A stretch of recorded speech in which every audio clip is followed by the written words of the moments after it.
Before we get into this week's podcast, I wanted to give a shout out to our newest patron member, Amanda. Welcome to the patron community, Amanda. Welcome, Amanda. Yeah, if you're thinking about becoming a patron, we actually recently scheduled our holiday patron-only Zoom party, and we're planning another giveaway for the end of the year. Yep, you can check out the link in the description of this podcast.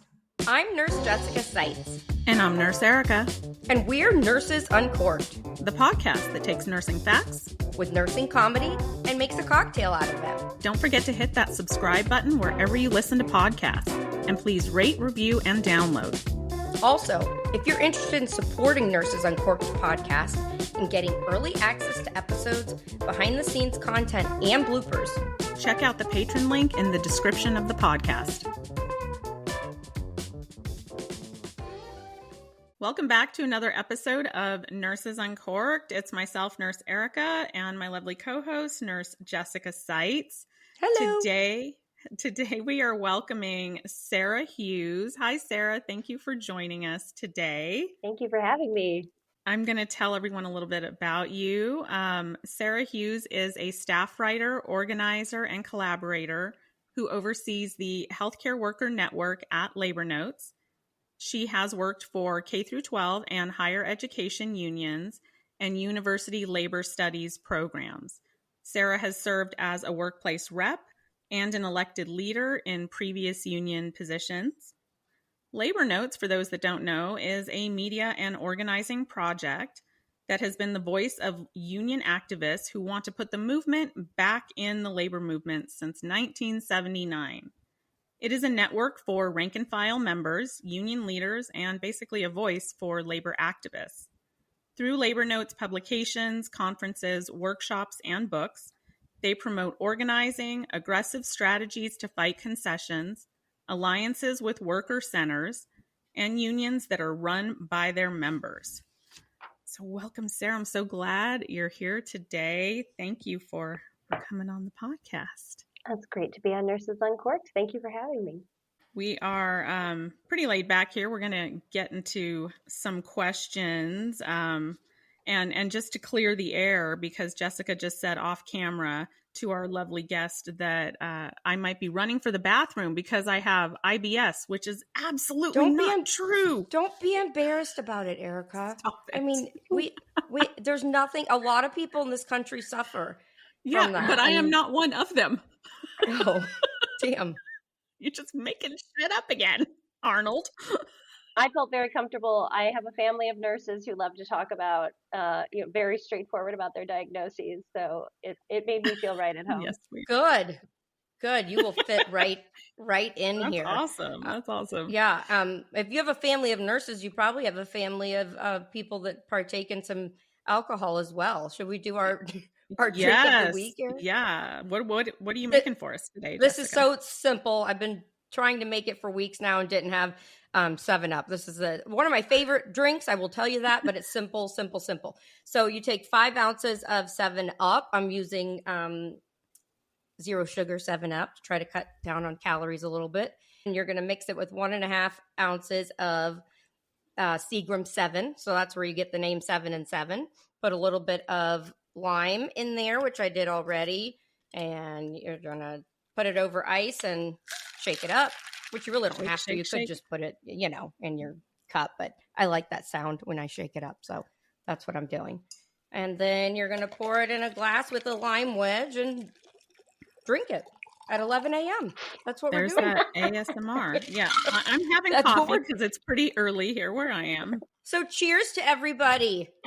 Cheers to Labor Notes and to Sarah and Erica. Cheers. Let's have another good podcast. Oh, I guess I should taste. You should taste. Let us know. I've never had one of those. Tastes just like I remember it. Delicious. All right. So I know we touched on it in the introduction, but for those that may not be familiar with Labor Notes at all, can you tell us just, a little bit about what it is and how you became involved with Labor Notes? Yeah. So Labor Notes is we often describe ourselves as kind of a little scrappy independent organization, although lately we've been growing a lot and getting a lot of interest and support as people have really turned to the labor movement, when jobs have been getting bad. We got started, like you mentioned, in 1979 as really a resource for rank and file union members. And when we say rank and file, we mean like the workers. We're not talking about the people who work for the union or the presidents of the union, but the union members themselves who have a lot of power. As you know, when you're a union member, you're part of these decision making bodies, like you pay your dues, you have a say in the organization. So we were really interested in being a place where people could connect across different unions, find out what other unions were doing. Sometimes people aren't always happy with the way that their leadership or their staff are running things, and sometimes they seek us out as a way to hear about how other unions do things. But also, we work with people at every level of their unions. We do work with officers and staff, and really, when you are interested in building more powerful unions, that's when people come find Labor Notes. How do we figure out how do we harness that people power to really put pressure on bosses to make our jobs ones that we want to stay at, ones that can provide for our families, and ones that can positively change our communities. So, Sarah, can you tell us about the Labor Notes Conference, which is held every other year, and what goes on at the conference? Yeah, so this is a thing that we've been doing since the 80s, well before my time, but we've been having an every other year conference, again, as a place for union members to get together and really share the stories about how they're doing their work, how they're organizing new members, how they're negotiating good contracts, how they're doing things like enforcing that contract, right? I haven't talked to a union nurse who hasn't had their staffing ratios, if they have them, violated right out of that contract. So it really becomes a place where people from every different state, every different sector, we have people from like 40 different countries,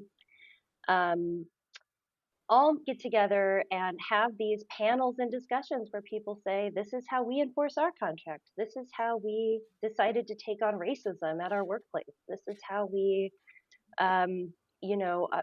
planned a strike of a dozen different workplaces and pulled it off together and won big gains. And we think that's a pretty unique place in the labor movement and in the world, right? For people who are average workers to come together and talk about the extraordinary things that they do.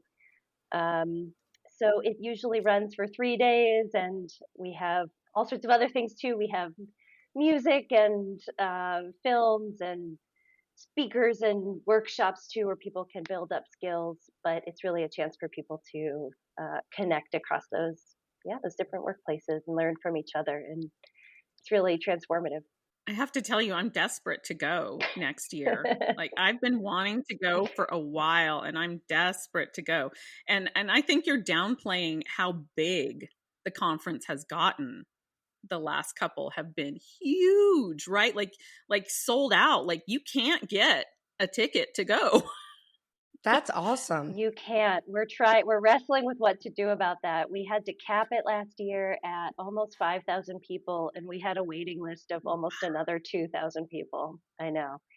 Wow. Before we cut that off. That speaks volumes about what the conference is about. Like, honestly, if that many people are wanting to go and wait list, that's amazing. I know. When do tickets become available for next year? Because, I need one.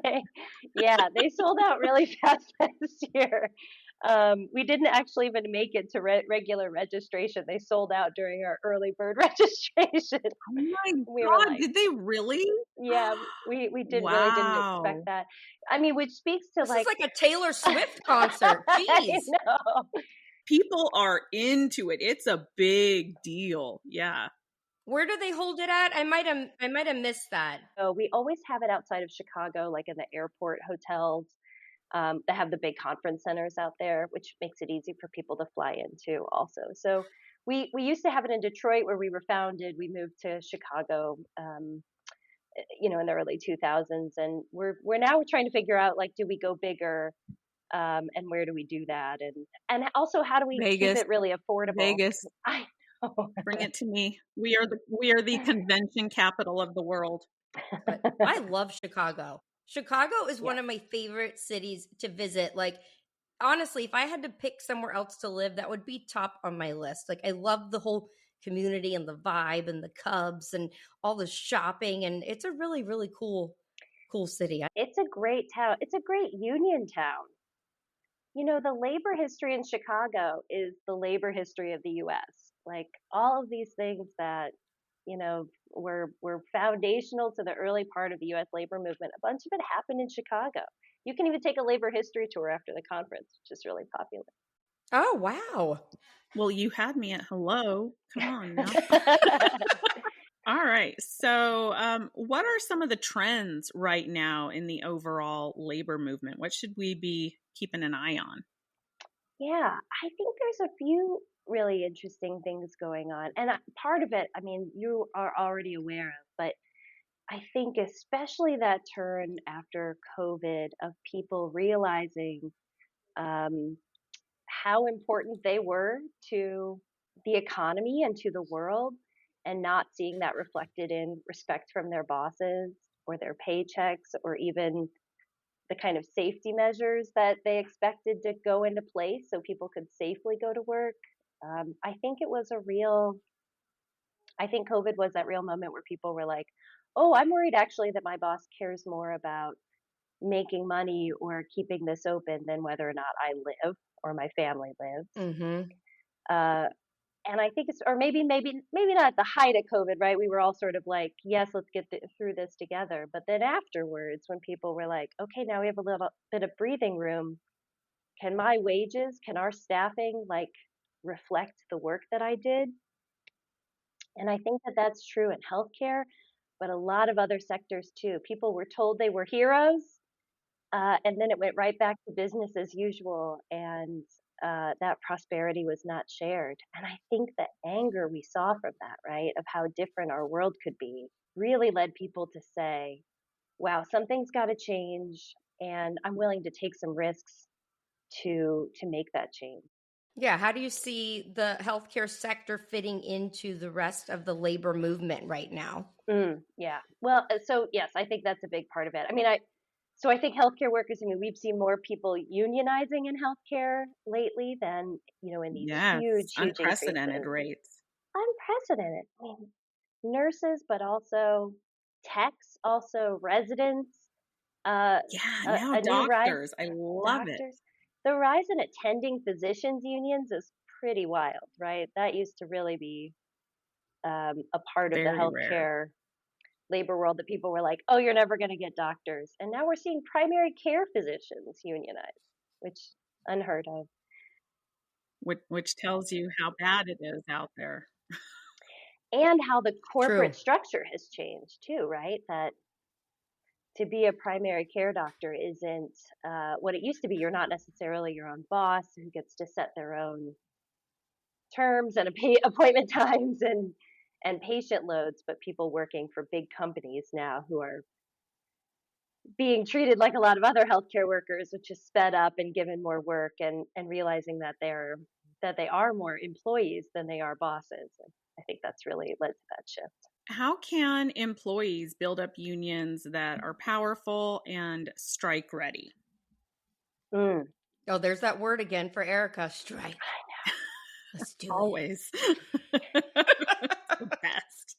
Well, I mean, I'd love to talk about though why you'd want to be strike ready, I guess is actually the question Okay. to ask before that, because people don't necessarily want to go on strike, right? You're not, you don't join. In fact, when people are trying to start unions, a lot of times the boss will say, they're going to take you out on strike. Is that what you want? You're going to lose pay. You're going to have to go on strike. That's a union busting tactic. So why would we want to get strike ready? I think there's a real understanding that people are realizing, which is the work can't happen if we're not there. So sometimes that means if we have exhausted all of our other possibilities to fight for the things we need to do our job safely and take care of patients safely, for instance, then you start to realize that that final step in maybe those contract negotiations is saying, if you are not willing, bosses, to do what needs to be done to run this hospital safely, then we're going to take this ultimate action, which is to make sure that this hospital can't run normally. We're going to withhold our labor and we're going to go on strike. And that is a huge deal. People It don't want to is. do it. It's really, really hard. It's the most It's stressful, scary. emotional thing people do. And you have to do a really, really good one for it to matter, right? You can't have half your people walk out or 30% of people not show up at work, right? That's not effective. People get fired that way, like what have you. You've got to do months and months and months or even years of work to get people ready to say, this is important to me. I'm going to make these sacrifices because my life and my patients' lives need this. And I'm going to have the back of my other coworkers, which is also a really significant part of taking labor action, is saying, I'm not just doing this for me, I'm doing this as part of a whole. So I think those are all, I just want to recognize also that we celebrate nurse strikes. We celebrate strikes in the labor movement because it means people are fighting for what they need. It's not something people do lightly. Right. But Yeah. we also recognize that it's really empowering. It really changes people's lives, but it's really, really freaking hard. So to be able to get to that point where people are, I mean, you all know nurses, like they're not going to walk away from their patients. That's not a step that people take lightly. It's a constant challenge. Yeah. But it can be if it has come to the point where management isn't willing to discuss those things like safe staffing or higher pay that would actually keep people from quitting, then that drives people to that point. But even at that point, it can be hard to get people, it's not just the bad conditions that makes people wake up and go, wow, I'm going to sacrifice a week of pay or maybe more. So I think at Labor Notes, we spend a lot of time helping people think about how do you start to build up the kinds of unions that hopefully don't have to go on strike because you have proven that you are so well organized and you have such high expectations and you're working together so well that your boss goes, wow, I know a strike is coming. Let's just head that off. That's actually going to be cheaper for me to just pay their demands than it is to go through this whole rigmarole, right? We've talked about how expensive it is to go on for a hospital to go on strike, right? You have to pay for your agency replacement nurses, your scab nurses. You have to, maybe you're getting strike insurance. Your union busters. Your union busters. The union busters. It can cost hospitals. I know they make a lot of money. Right. You're hiring consultants to come in. I mean, the amount of money these hospitals spend to try and keep people from going on strike can be hundreds of millions of dollars. And you want it to be more worth it, right? That they just say, yeah, we'll give you the raise. We'll hire 200 more, workers. We'll enforce these ratios, that kind of thing. So this question then of how do you get to that point of being strike ready is also a hard one because, of course, I'm sure you've been a member of a union. I've been a member of a union where people were like, not striking, not even a question. Some nurses aren't even legally allowed to strike because they might work in a public sector. Yeah. Totally a thing. But there's so much you do before saying, wow, I don't like my conditions here, or I don't like this contract. Let's all walk out. Come on, Norma Ray, rah, rah. And a lot of that is building effective union structures at the job. So having stewards or reps, people who know the contract and are constantly rounding and making sure that that contract is being enforced and knowing what's going on the floor. And if it's not being enforced, how do we take steps to make sure that it is, right? That contract is only as good as the amount of work you put into defending it. Otherwise, it's just a piece of paper that could be used as toilet paper for all some managers seem to notice. So how do we... It might feel better than the toilet paper that they put in the bathrooms. I don't know. It might be a nice change of events. I mean, it's probably thicker, to be honest. Yeah. So, that work has got to be that, you've got to have people you've got to have stewards in all your shifts, on all your floors. You have to have maybe more than one. You need to have an active, engaged group of people who are building relationships with each other, know what's going on in the workplace, enforcing the contract, and encouraging people to get involved. And when you start to get up to those like contract negotiations, there's other ways people might be able to get involved. You might have a contract action team, or you might be able to join the bargaining committee. And so it's part of also about identifying new activists and new leaders.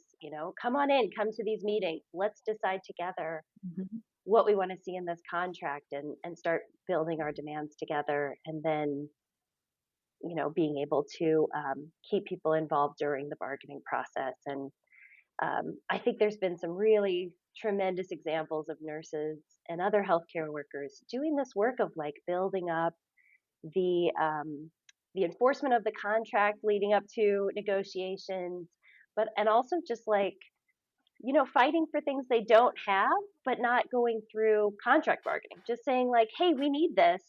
Let's take a group of us, go walk up to HR and say like, we absolutely need to have this ASAP, like, or you're going to have problems. And I think that builds this culture of like, we can demand the things we need.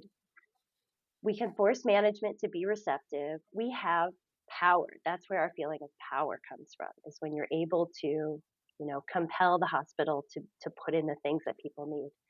Some great examples. I was just looking again yesterday. We did a troublemaker school which is our little mini conferences. We call them troublemaker schools. We just had one in Buffalo a few weeks ago, and we had these great nurses from the Erie County Medical Center. And I noticed, Nurse Erica, one of your TikToks is about do you remember this? They had 1 to 53 in the psych ward, I think it was, one night. Okay. Wow. And so the That's awful. workplace, the reps there, these two incredible women, Crystal and Lana, like led a march around the hospital to go find an administrator. Just for like walking floor I to do floor. remember that. That was a while ago. Yeah. So funny. But they were great. just like, there's video of it. Yeah. What's your plan? Yeah, they just went around and found every administrator they could, and they were like, what's your plan? It can't happen. What's your plan? What are you doing? Are you watching South Park right now in the middle of the workday? Like, you got to be kidding me. And it was just like this great example of like, you don't have to like just sit back and say they don't do anything for us. You can take action and really put this to them and say, we're not going to work like this. Anyway, so just great examples all over the country of people saying, no, we're going to take this to our managers. We're going to fight back. And I think that's the kind of energy that gets you action ready and strike ready, which is feeling like you're not going to be left out on your own and feeling like you're fighting for the things you deserve.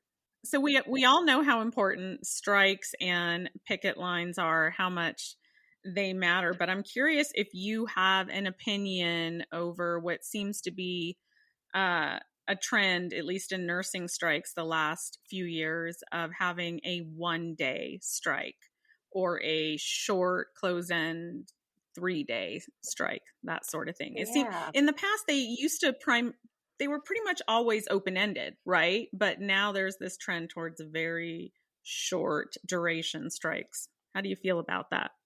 Yeah, I think I'm somebody who thinks we need, every tool in the toolbox has to be on the table, because we're up against corporations that are getting bigger all the time, right? The number of people who say, like, I worked at a community hospital and then it got bought by a giant chain. I mean, that's just such a common story these days, that all these companies are just being gobbled up. I think it does really change the calculation about strikes, or it can. Like, it used to be, right, if you were a bunch of nurses who went on strike against a community hospital, the owner of that hospital or the CEO and maybe the board all might probably lived in town You probably had access to Mhm. them. They didn't have billions of dollars of reserves. It was a different calculus. They weren't owned by a hedge fund where you just like literally don't know how much money they have. So I think that kind of being faced with those kinds of corporate, um, you know, opponents has got people scared about going on open-ended strikes. And I think Yeah. that's a fair part of the calculation, right? You've got to be really smart and strategic now to take on um, those kinds of huge companies. I do think, a one-day strike can be really disruptive. Definitely costs them money. They've got to reschedule those surgeries, right? They hate to do that. Oh, Um, yeah, I mean, that's the money makers, for right? sure. Um, and I think it can be a really great way to say, look, we have what percentage of nurses who are willing to stop working today? 90%, 99%? Yeah. I think that can be a great warning shot. I think what's tricky is if your boss has decided they want to wait that out and then go back to the bargaining table and offer you the same amount, then then that's you've got to decide whether you can pull off a longer strike. If you guys are ready to build to that level of additional pressure. And for a lot of folks, I think that works. I think a one-day strike is enough for a hospital to say, wow, we took a hit and we actually don't think it's worth it to take a bigger one. So I think it can be part of a strategy. I'm a little torn. I recognize there's two things. One, you want nurses have to vote, right? If they're going to go on strike. Yes. And they are more apt to vote if they know that it's going to be a short close-ended strike, right? So if they know it's going to be an open-ended strike, they may just not vote to strike at all, right? So there's that. Yeah. But then it also can be very strategic, so we know we're going on this little one-day strike, and maybe nothing's going to come of that. Maybe we'll go back to the bargaining table and nothing comes from that. But the next time around, they know that we will go on strike, because even today, healthcare organizations really suffer under the delusion that nurses will not leave their patients, that they won't go on strike. Well, now we've shown you that we can and we will. So next time when push comes to shove, you better believe us. We will walk out. We will go on strike. So there's strategy in that, but I will say that nothing beats an open-ended strike. Like, that is such a power move, and it's hard. There's definitely fear around it, but it's so powerful. So I'm kind of torn on that subject, but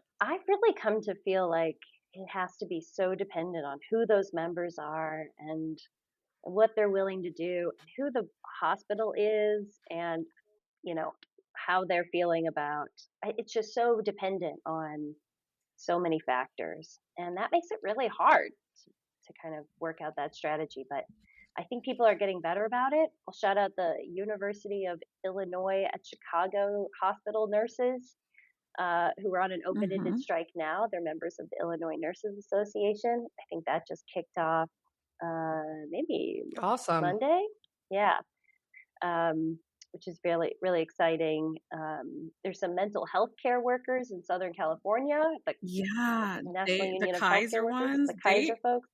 yeah, they're on an open-ended, right? And they're like, what, 3 weeks in or something right now? They And they're are. not getting enough attention. Yeah. They're not. No. What percentage of the vote has to pass in order to get like a strike to get started, whether it be open ended or are all places different? Like, is it 50%, 75 Yeah. usually? Everyone has their own, I think every union kind of has their own internal metric for what they think would make it Okay. worthwhile. But you would want to be like, I mean, for an open ended, you'd want to be in the 90s. You would really Oh, want to Yeah. wow. feel Okay. like everyone That you Yeah. had everybody was on the same page. Yeah. everybody That makes sense. understood what was happening. They were saving up money. They had a plan for their health insurance, that there was a real commitment to that everybody understood, like, this is what we have to do, and we're committed to doing it. I've heard of unions doing, more 50, 60, 70% for a 1 or 2 day strike. But you obviously want to, I mean, a lot of people like will not consider it until you're at 70 Yeah. or something percent. But it does really Okay. speak to how important it is having those face-to-face conversations with members are about, like, why we would do this and what the stakes are and why you have to vote, and what the strategy is. Members need to be brought in on the strategy. They're not going to just walk out because someone tells them to. I would say before we get into our next question, let's pause and hear a word from our sponsor and then jump into our problem of the week. Eric, I've written a little jingle for our friends at Stink Bomb Odor Blocker, and all of a sudden I'm suddenly craving a Klondike bar. Do you want to hear how it goes? Yeah, let me hear it. What would you do for a stink bomb? When you're hit with that nasty smell and odor and you dab it under your nose and take a whiff, what would you do for a stink bomb?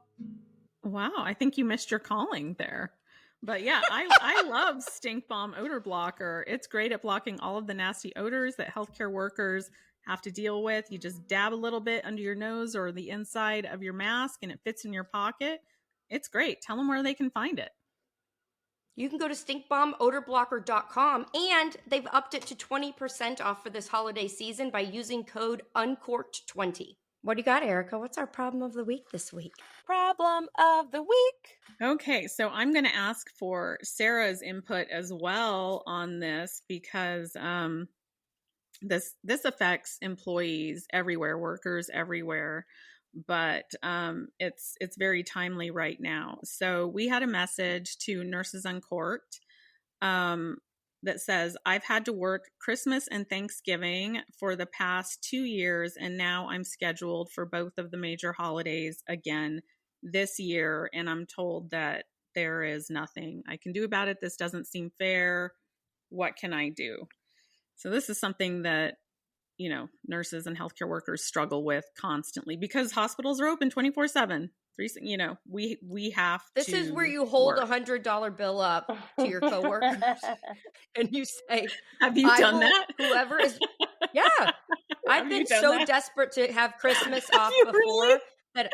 Yes. And there are some people actually that, they may not have kids or their family's out of town and they don't care. They're like, I'll take it. You know what I mean? Because we used to be like, I think all places are different. You're on a rotation where like you have to do 2 majors in a row and then you get one off. It just kind of depends. Everybody's set up differently. But yeah, I've done that before. And that's the way our management would handle it. It is like, we're not going to pull you off just because you're whining about it. If you can make a deal with somebody, have at it.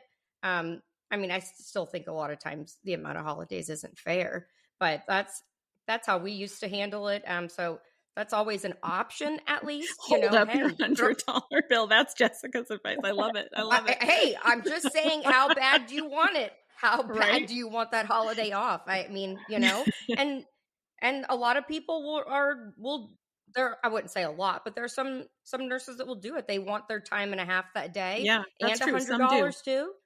Yeah. So it's at least an option. I don't know. What do you guys think? I would say first and foremost, look at your policy, get a copy of it, because, managers will often say you have to, or it's policy, and they sometimes lie, and it isn't policy. So get the policy, check the policy. There is probably something, whether it be seniority based or rotating or, what are the holidays that are defined as a major holiday and how many are you required to work, so you gotta check your policy, but also this is stuff that unions bargain for and put into their contracts. So another reason to, go the union route. But what do you think, Sarah? I totally agree. I do, to your first point, I do think as a general rule, managers will choose the path of least resistance. So if you've got some folks there who like always get their way, your manager might just preemptively do what they want rather than, fight back against somebody. So I think looking at your policy is a great idea. And it could be that this person has a union and hasn't considered bringing it up as a union issue. But certainly it would be one that Right. would be the fairness and the division of who takes holidays is it's absolutely a union issue. So I hope she's able to find something. I do remember from my childhood, my mom handing out some cash around the holidays to get Christmas off. Or Did she making really? deals. Oh, Apparently totally. this is a thing. See? I remember her having like a deal with a Jewish coworker where she would work a couple of her Oh, shifts, yeah. so I've she'd done Christmas off, that kind of thing. Yeah. I would always get with like the young new grad nurses who wanted to, have New Year's Eve off to party. And I'm like, I will work your New Year's Eve and your New Year's Day if you work my Thanksgiving or my Christmas. And most of the time, I had to work some Thanksgivings, but most of the time I was able to finagle my way out of Christmas when my kids were young. But yeah, it can be challenging. That's what I'm saying. That's when it meant a lot to me. When my kids were little, Yeah. I would easily give up $100 to have that memory, Christmas morning. And hopefully she can talk to her coworkers, right? Like that's, it should be something you should be able to bring to people and say, like, this really means a lot to me. This really feels unfair. Like, what are the different avenues we have to address this? Obviously, I was not at a union hospital. There was nothing laid out for. Yeah, but you're resourceful. There was no it. policy, or I think the only policy was that you were required to work holidays, but then each department was different in designating, and they would change it up. One year it'd be like, you're supposed to work 1 major and 2 minors, and then the next year they pull up another random lie, whatever they can come up with. But yes, that unions would have helped that a lot in negotiating that and just having it. Yeah, fair, above the board, you know what to expect. It's not a favoritism question. So a hot topic in nursing is scab nurses. And I think some people erroneously assume that I just have an unreasonable disdain for scab nurses. So I thought it might be helpful to have, someone like you with who specializes in the labor movement to share your thoughts on people that cross the strike line and also use of the term scab. Yeah, it's a great question. It does really bring people's hackles up, doesn't it? It does. Oh yeah. Oh yeah. I know. I will say they get fired up. Yeah, they do. And from the perspective of the labor movement, we use the strike as a way to show our employers, to remind our employers that we do the work that brings value, right? There is no hospital without nurses. There is no healthcare without nurses. That's right. And they forget that. And they think that it can be more important to spend their money on other things. CEO salaries and fancy new campuses and, investing in real estate, private jets. I was just going to say private jets. That's a thing. Came to my mind too. That's a thing. But nobody goes to a hospital because the CEO went to business school. That's not why people go to a hospital. Right. They go to get the care that they need. Mm-hmm. It is painful for, a strike is painful, and it's meant to be painful. It's not meant to be pleasant. Mm-hmm. It is meant to remind these managers of who does the work, and it's not them.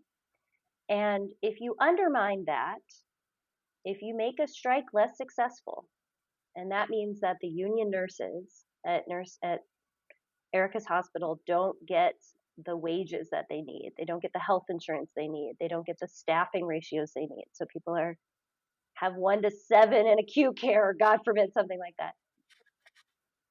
If you have helped the managers make the strike less effective and kept business running so that they did not experience that fact, then you have not only hurt Nurse Erica and her patients, you've hurt your own self, right? You are not getting then also the wages and the benefits and the safety and the patient care that you need. Because it trickles down. Because the incentive has been removed for them to do the right thing. And it's really hard in healthcare, right? I mean, it's a little bit easier. Like there was just a long Boeing strike, right? People were on strike making airplanes. That's going to suck for a lot of people to not get their airplanes on time, right? But it's not the same as an emergency room. So we understand that there is still some care that has to be available for healthcare patients. But there are other ways people deal with that, right? There's unions always come up with plans for figuring out if people need to stay in the hospital and make sure their patients get taken care of, or that there's a certain amount of people who, are there. Or here's the other thing. Most of us work in places where there are other freaking hospitals, right? Right. So that's why they get 10 days notice. That's why they get 10 days notice. That 10 days is not to book us rooms at the Holiday Inn for the Scabs. That 10 days is just call the, Thank you. the local. Which is what they do. Which is what they do. Yeah, but no, they're not getting the Holiday Inn, though. They're getting the Four Seasons. Let's be real. Oh my God. It's so and bad. A catered lunch luau in Hawaii. Oh my God. Where they flew in the Scabs family members from the mainland to attend this big luau. What? They've got all the money for that, but that is nothing I else. know. That is right. It is. Sarah's face That's right now. Mean. That is so mean. That's so terrible. mean. It's terrible. That is not. Yeah. That is not. It's just rubbing their face in it. It's rubbing their face in it. We're calling out Capiolani. Capiolani, we're calling you out. Capiolani. That's a women and children's hospital. Allegedly. Oh yeah. Yes. Mm-hmm.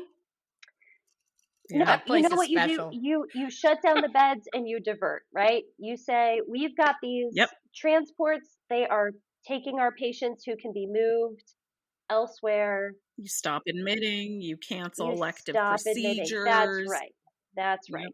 You take those 10 days to clear out that hospital as much as possible. And I have not talked to a nurse that hasn't made all sorts of plans that says, if something goes wrong with this patient, here is my cell phone number. I will rush inside from the picket line, to work on this patient. They could just negotiate and reach an agreement with the nurses and just not even have to get to that. I'm just saying. Anyone who says that they are participating in some public service by providing care in a hospital strike is a very, very narrow-minded and self-interested and short-sighted way of looking at the issue, because it will drag everybody's standards down. It takes the courageous healthcare workers that go on strike to raise those standards. And if you undermine that, you are only shooting yourself in the foot. You are not going to stay in this industry. You won't be able to, because we won't have been able to raise the standards enough for people to stay. So, because like Erica always says, the hospital is not going to let the patients not be taken care of. There's no way that they're going to have regulatory compliance. They're required to have RNs in there. They're required to. So they are. So you're taking away our biggest bargaining chip. They would get their nurses back in there. That's right. If the Scabs or we make sure that it gets sent to another hospital that's not on strike. Right. Like you have 10 days. Exactly. Move those people out of there. Divert those beds. Right. Diversions happen all the time when we're short staffed or when you're at capacity. Yeah. That is not criminal. That is must be more expensive. Well, it absolutely. Because I don't get to bill them. You don't get to bill. A hospital will do everything they can to not divert patients, because then they lose the money. That makes sense. But that's the point. But when they pretend like the only option is to have people taking care of patients in that hospital, that just says we're choosing profits over patient care. Correct. Always. Correct. And what are your thoughts on use of the term scab? Because people, it's the scabs that are offended by it, typically.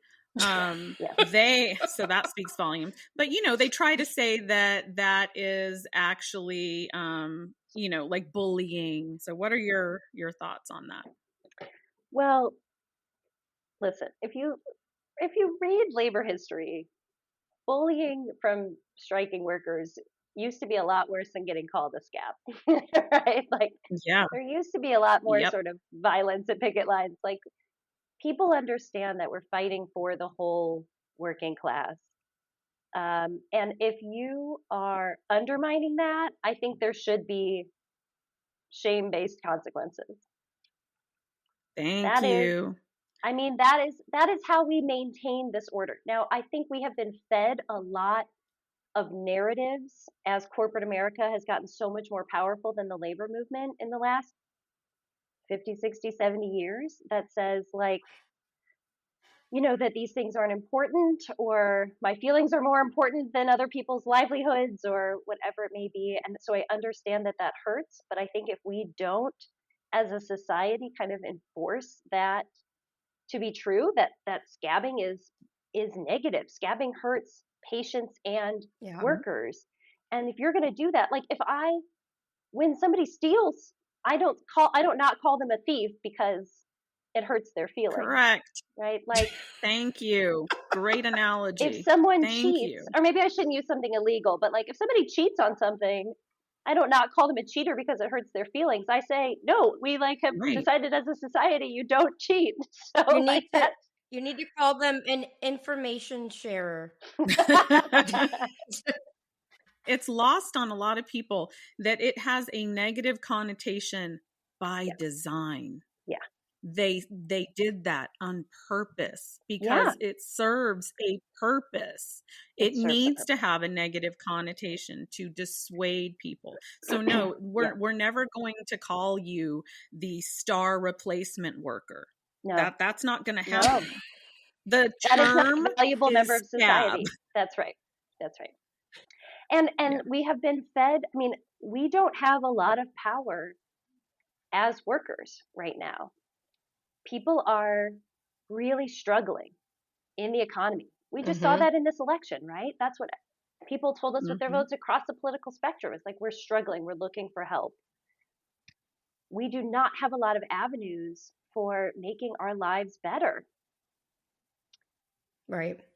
And so this we is have one to go, of the this few is one that of we them. have. This is the one that scares the political and the corporate elites the most, is our ability to influence our work and withhold our labor.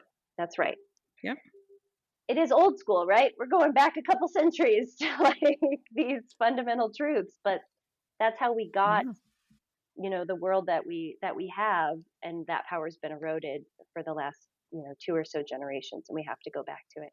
And this is not to say the same thing about agency nurses. Obviously, that's like a whole other thing that has served a helpful role when hospitals are so short-staffed, and we've seen unions who have interesting contract language around like getting those agency nurses into full-time gigs or giving them union protection or like figuring out how you work alongside folks who might be making more money on short-term contracts. That has a role to play. But the choice to say, I don't give a shit about these people that are sacrificing themselves to make this a hospital that people thrive in, both as patients and workers, is just like, no, should not be okay. Can you tell us about the push for nationwide coordinated bargaining in the year 2028? Yeah, absolutely. So one of the more, there was a really exciting election. I don't know if this was on a lot of people's radars, but the United Auto Workers is this big union. They were really a powerhouse union at the turn of the century, building the American auto industry, and still got over 1 million members, maybe 3 million. Sorry, I'd have to fact check that. Anyway, they're a big union. And making cars is still a big deal in this country, right? And they used to be really good jobs. Yep. There's been there was a big corruption scandal that racked the UAW in the last few years. It turned out that their officers were buddying up with the car company executives and getting all sorts of bribes and luxury goods, and they were saying, like, we're selling out. They were selling out the workers, right? They were saying, we'll keep the union's quiet, so you guys can sort of pay less, send, shut down factories, move them to non-union states and countries, etc. Out of that, some new leadership emerged. So an election was run this last year. Members voted, maybe 2 years ago, the members voted for the first time a direct election for their president. And they picked this auto worker from Indiana named Shawn Fain. And you might have seen him, they went on this big strike then last year, and they shut down a bunch of factories in a really creative way, right? They didn't want to have everybody out on strike at once because they were going to drain that strike fund and could get weighted out by these huge companies like Ford and Stellantis. So they did this creative thing instead where they, took new plants out on strike every week, and nobody knew what they were going to be, and it was freaking out the corporations. And that's right. It was a neat thing to watch, right? A new kind of era.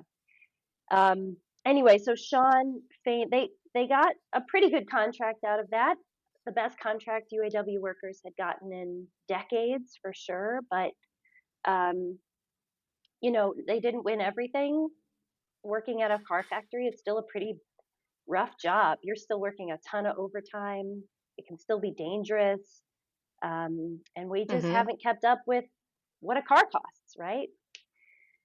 So at the end of that kind of effort, Shawn Fain was like, we're going to need more than just auto workers striking together. We actually need the whole U.S. working class who is fighting back on these corporations to do this kind of thing together, like used to happen 100 years ago, right? You would say, labor law now says you can only strike against your employer. You can't go on strike legally for political reasons or to support other people on strike.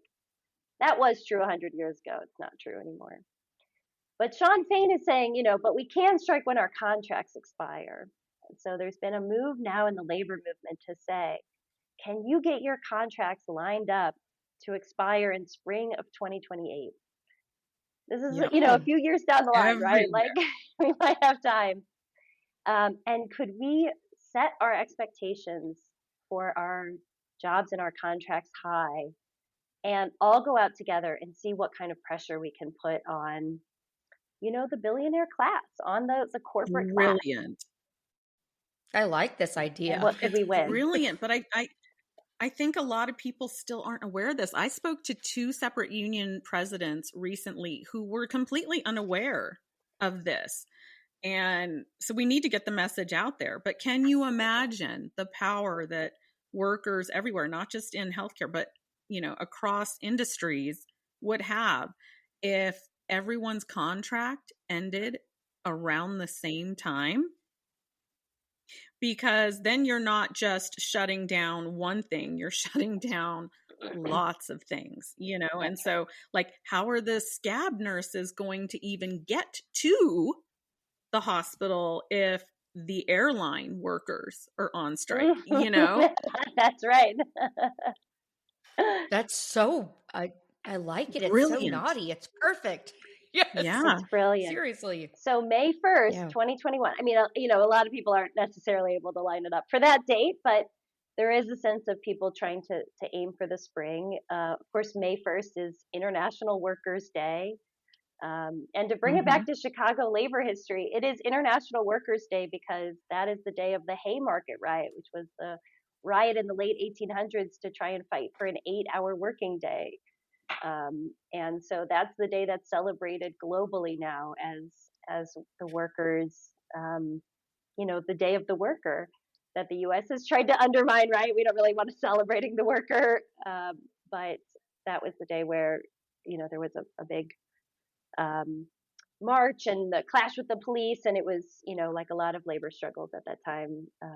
How many hours were they forced to do before that? Like, was there a? Oh, well, there was no minimum history here. Yeah, there was no. Oh, so there was no maximum amount of hours. So 12-hour days were standard.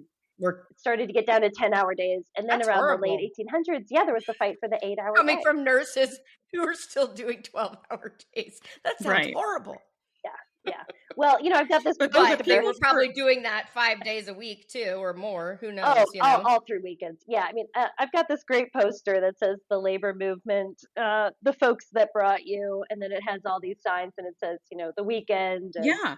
safety Weekends, protections. holidays, no more child labor. Yeah. None of Lunch that was breaks. Like guaranteed. people forget that that's all from unions. All from unions. Yeah. That's right. And they're trying to take it back. Wh- They're trying to claw I all of know. that back. And it's why It's terrifying. unions being powerful is so important. And it's why, even if you're not in a union now, for one, you should look into being in a union. We can help with that. But you should also think about how else you can support union workers. And part of that is Mm-hmm. not crossing picket lines. Part of that is like going and showing up to picket lines when they're there. Bringing a pizza, like walking the picket line with people, saying I support you, donating to strike funds. I love seeing that when other people come out that aren't like, I think that's especially like in nursing, a lot of times patients and their family members that used to be at the hospital will come out and support, or just other hardworking people. And that's like so amazing to see It really people come helps. together and support. You see, it's just Yeah. normal people making these sacrifices that, it's not Mhm. greedy workers. Like when you go to these picket lines and talk to people, you find out these horrible things people are experiencing. And that's why they're out there, like I said, maybe sacrificing their health insurance, right? Or days of pay. Like, Mhm. um, Yeah. so it's really on all of us who aren't in unions to go out there and show up for the people who are, because they are the ones that are raising those standards, and that is what actually trickles down to the rest of us. What are your thoughts on striking workers being able to or not being able to access unemployment insurance? I know they can in like three states, excuse me, and I think there's a couple more that it's on the ballot, but what do you think about that? Oh, I think it's great. It's it can be a real lifeline. And it's not even like, I think even here in New York you have to be on strike for 2 weeks at least. So it's not like, sometimes it's 4 weeks or 1 week. Yeah, you can't immediately it's not like you access hop it. off on strike and then you're like, collecting another different paycheck. It is still absolutely a sacrifice. You are, probably not making your 100% salary, and it takes time to kick in. But I mean, if we think about how much money these corporations have, right? I remember, a union going on strike against Tenet, Dallas-based Tenet, a couple of years ago, an open-ended strike. I mean, that's a company that was making in billions of dollars a year. That was such a rough Worcester, one. Mass. That was so rough. Yeah. But anything that we strike. can do to kind of level the playing field, right? If that means that folks who are making the sacrifice to go on strike can get $300 or $400 or $500 a week, to keep from being evicted, to be able to pay their car payment while you're taking on these massive corporations, which have only made that much money, right, by underpaying workers and probably evading taxes, which we know to be true of most of our corporations. Then, I think we're owed that money. I think it's great that there's a little something that the government can do. I mean, using your own money, right, that's withheld from your paycheck, but I agree. To use that to be able to level the playing field, even just a little tiny bit. One of the services that Labor Notes offers is bringing troublemaker schools and workshops to the community. Can you tell us a little bit about that? Yeah. What's involved? We love to do this. So we're a small staff, but we'd like to think we punch above our weight. And we try and do workshops, like we said, troublemaker schools, which are, we have our big 3-day conference with, 4,700 people or whatever. And these are smaller ones.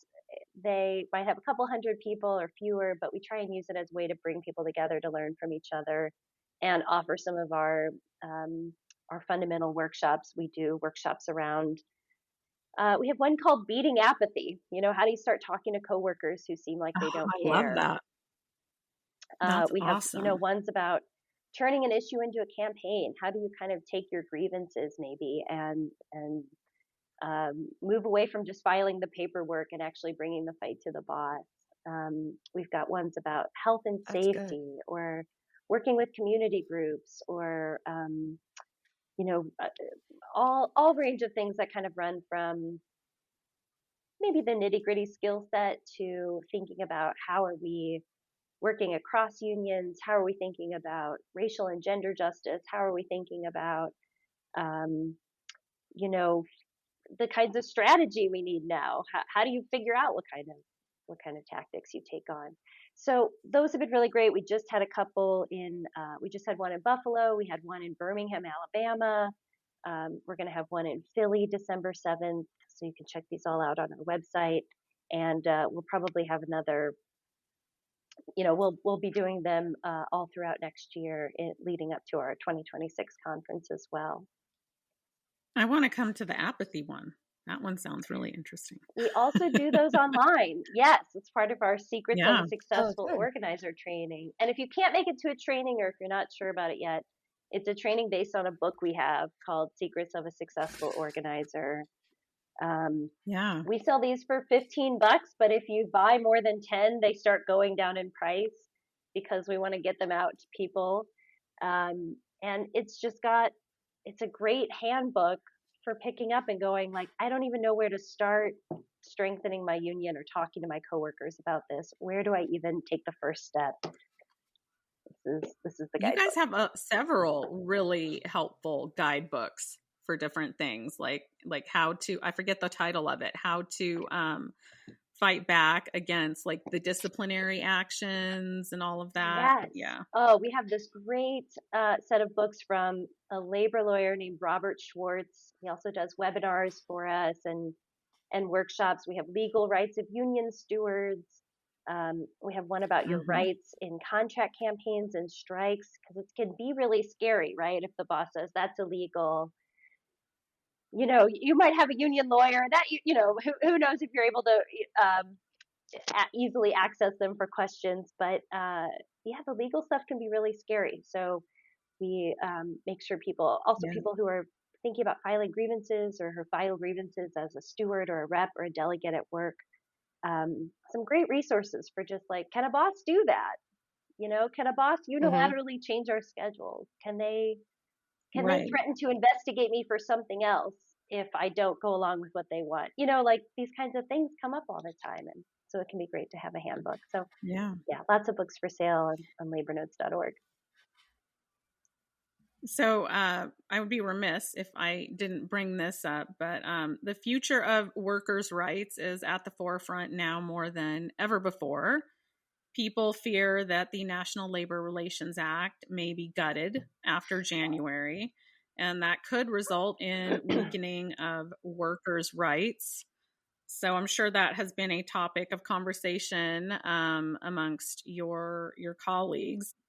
What are your thoughts, or what are you as an organization suggesting that people do? Oh, it's a great question. It's a tough question. I think I storm the Capitol. No, I'm just kidding. Don't say that.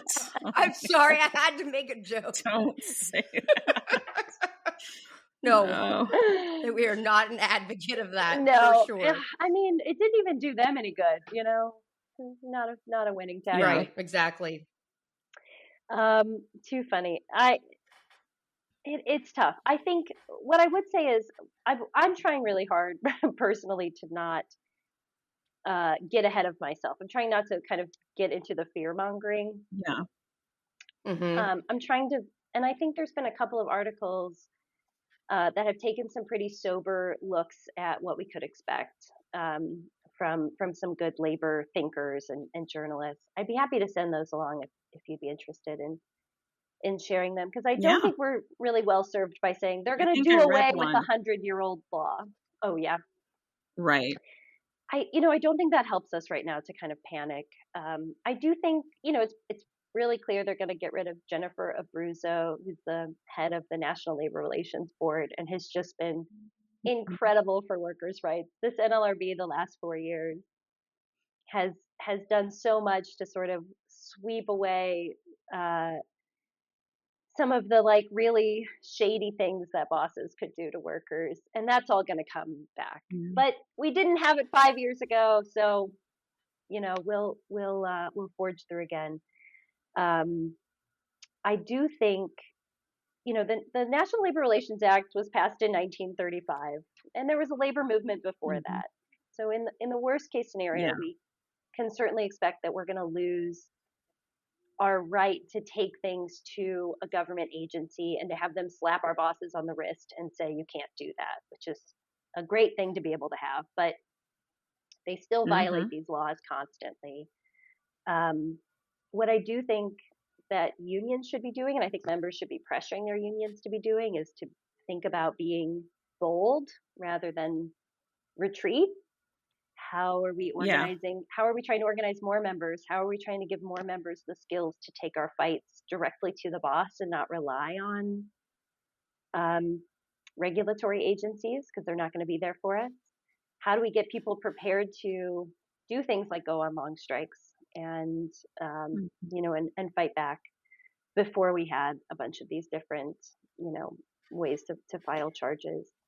I'm not saying that that's going to be easy or successful or right, but it is the only thing that we have. The only thing we've ever actually had at the end of the day is our ability to organize together, have solidarity, and put pressure on bosses. And we have to grow. We have to be trying to organize new members. I think there's been a trend of kind of retreating and like trying to save our money through the hard times. Right. And unions have a good amount of wealth now, and they need to be spending that to grow and get more people under union contracts. I think also focusing on strengthening your individual state labor laws is also a good direction to go in, like little Wagner acts, on the state level. Totally. That's a direction people can focus on. Yes, you can absolutely pass. I think Vermont passed a state version of the PRO Act, which is meant to make organizing easier.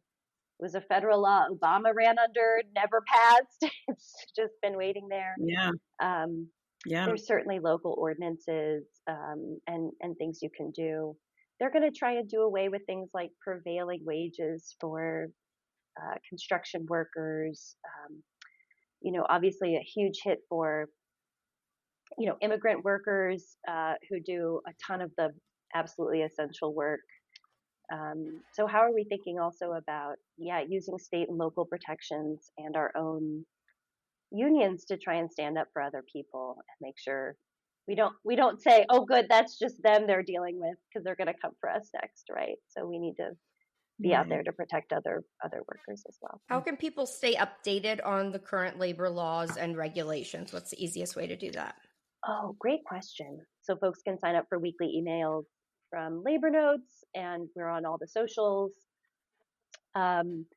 And we also link to other people, other great labor journalists who I think are doing really good work of digging into, what's happening. But we have an incredible network of volunteers in every industry who are really, I think people, are turning to each other, trying to find places where we can have these conversations, and we're hoping to be one of those. We actually are going to have a call November 20th next week, kind of a look at the election and how are we going to think about this next time period as a place where we could try and build worker power. So I hope folks will be interested in joining us there. Jessica, I think it's time for our Enema of the Week award. What do you think? Yes, let's do it. Enema of the Week. Well, this week's Enema Award is brought to you by our Enema sponsor, Happy Bum Co., a leader in at-home enema solutions. And Sarah's like, isn't that perfect, Sarah? Isn't that I know, great? we have an enema company. We have an enema sponsor for the Enema Award. It's great. Perfect. It's nothing could be more fitting than that, right? Really not. That's amazing. It's the best, and we love them. We love them. Erica, I can't believe Black Friday is in a couple days. And that leads me into talking about our sponsor, Happy Bum Co., which is one of the leaders in at-home enema relief. Tell them about it. Yeah, they're having a huge Black Friday sale. So if you've been on the fence, now's your chance because you're going to save 25% off store-wide. It's their biggest sale of the year. They have a special code for our listeners. It is BLKFRI24, like Black Friday 2024. We will have it linked in the description of this podcast. But yeah, go and check out Happy Bum Co. They are the leader in at-home enema solutions. And you're going to need it after Thanksgiving and all the food True. that you eat. So True. go check them out. Yep. Okay, so Jessica doesn't know who I'm giving it to, but she'll immediately recognize it. So Nurses Uncorked recently received a heated email from a listener. Yeah, sorry. There it is.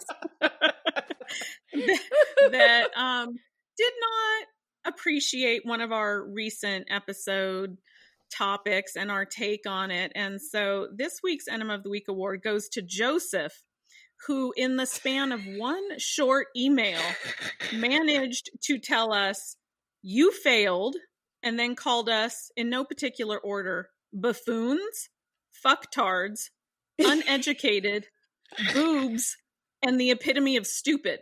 Boobs.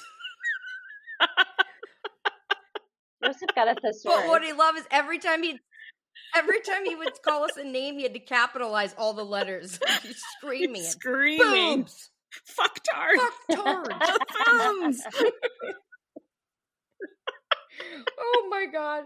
Yeah, we got a kick out of that. Hey, I'm actually grateful you wrote that because I giggled a lot last night. Oh, should I read my response to Joseph? Oh yeah. Yes, please. It's not please very do. long. Okay, let me pull that up because I was rather proud of it. Okay, I said, "Hi Joseph, thank you so much for your heartfelt message of support. It might interest you to know that you alone are the sole voice of dissent in an otherwise overwhelmingly supportive feedback and encouragement to continue this important topic. After your, quote, 30 years in the game, it's safe to assume you're at an age where the risk of myocardial infarction, look it up, is increased. Might I suggest some Valium or a nice nap to calm you down? I would hate for your blood pressure to be elevated. Yours very truly, the buffoons, the fucktards, is that one word or two because you seemed confused about that, and the boobs." Brilliant. Oh, Joseph, Absolutely please brilliant. think twice before hitting that reply button next time. Right? Yeah. That one's for Joseph you. has not yet responded. Sure, not Joseph yet. has neglected to respond. Yeah. So Sarah, tell everyone where they can follow Labor Notes and the website and all that good stuff. Yeah, check out our website at labornotesoneword.org, and you can sign up there for emails or get links to our Facebook or Twitter or Instagram. I also would suggest, if you're interested, check out our events page and see if there's going to be things, periodically coming to you. If we have your email address, if you sign up for emails, we'll make sure that you get a targeted one if we're coming to your area.